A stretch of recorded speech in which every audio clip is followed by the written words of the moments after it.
What is up, everybody? This is Alex from IHE TV. I'm gonna ramble about this new Predator movie. No, not that other new Predator movie. This animated one that just kind of came out of nowhere for me. I think as a franchise, the Predator movies are pretty bad. I really like the original, but look, I've got the list up of there are 6, right? Predator, I really like. I grew up watching it. I haven't seen it in probably a decade or more, so I'd have to revisit that at some point to give anything deeper than it's cool, man. It's got those moments. I don't remember liking Predator 2 very much. Predators was quite odd. The Adrian Brody one didn't really work. The Shane Black one was a very strange film. I think that's the one that had the autism plot point. Weird stuff. Prey was okay. I didn't quite like it as much as everyone else. It was cool. But the same director of Prey has come out with Predator Killer of Killers. Kind of a funny, goofy name. But man, this is just more evidence for my ever-growing pile of adult animation. And I got a comment recently from someone saying, like, on my common side effects video, oh wow, another adult animated show. Isn't that unique? And it's like, kind of. Like, for it to be good and not for the joke to be that it's a comedy with stiff or purposefully bad animation. Yeah, here we have an R-rated Predator movie that actually makes the Predators cool again. It's kind of cool when it fought a bear. It's kind of funny in Prey. But this, to me, is how you do it, man.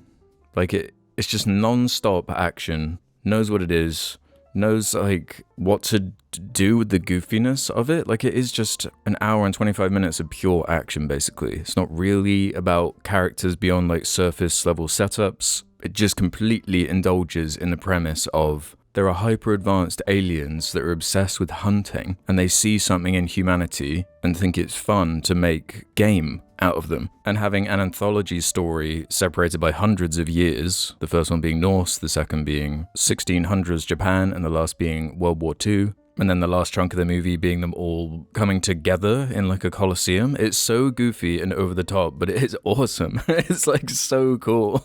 I love how each era has like a different design to the Predator. Like, just go in, lean into it. And out of those first 3 kind of shorts, as it were, I thought the Japan one was probably the best one. It has no dialogue or very little dialogue, and it communicates exactly what it needs to. It looks amazing. It's yet another one of these Spider-Verse inspired, kind of simplified frame rate, hyper stylized look. There's clearly a lot of Arcane inspiration in there. I actually think some of the artists from that show worked on this, and it definitely shows, because there's nothing to really complain about with the look of Arcane. They made it in Unreal Engine. I think it's a really cool midway point to reach as far as, okay, 2D animation is like so rare and so expensive and difficult to make. If this is the happy medium we can get, where we still get like a stylized, colorful, unique look, but it's still 3D animation, and isn't just completely obsessed with hyperrealism, despite the unlimited freedom you have in the realm of animation, then let's go. Like, this is what I want to see. You're just able to play with the space in much more creative and loose ways than something like a Prey, which is fine, but it has to be, but from the nature of it being live action, it has to be somewhat more grounded, which makes some of the goofier stuff just not hit as hard, whereas the goofy stuff in this is almost like why I'm there. And just going back to the basic hook of these high-tech aliens showing up at different times of history and being outsmarted just by humanity at different points in history. You could rinse so many different scenarios from that. It's fun seeing the lack of technology from a human perspective up against something so overwhelmingly powerful and keeps those stakes high. I love how in the Norse one, the Predators kind of alluded to be kind of a Grendel, Beowulf type thing. The dog fights in the World War II one was actually really well done and a great like action set piece. Like, if you're gonna make a dumb action movie, just give the action, and they give you it just non-stop. Like, it will not stop. And it avoids a lot of that anthology issue that I often have, where if just even one of the segments is bad or not up to par, it brings the whole project down.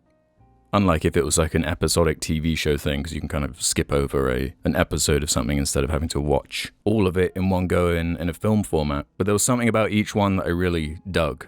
Yeah, like how in the Norse one, he is like a big Grendel giant domineering thing, but then in the samurai one, he's more low key, stays invisible more. And then the last one being a full on dogfight, which is even something new for this franchise with like how many entries we've had now. That is genuinely something kind of new and cool. But even just that goofy ass idea of throughout history, these things have been coming to Earth, and if they're ever defeated, then they kind of go back and kidnap whoever has thwarted them and freeze them for God knows how long. Hundreds of years is the implication, with the different periods that they're jumping around from. And then smashing them together in a coliseum to kind of cap the movie. Bringing out this predator that's like, it's like a king predator that has like xenomorph bones all over it. It's like crazy. I quite like how it used the original score from the 80s movie. And it just flies by. It's so short. Knows exactly what it is, looks great, has amazingly choreographed action and storyboarding, and plenty of really good shots and use of color. I would happily watch this again. This was cool, man. And sometimes that's okay for something to just be cool.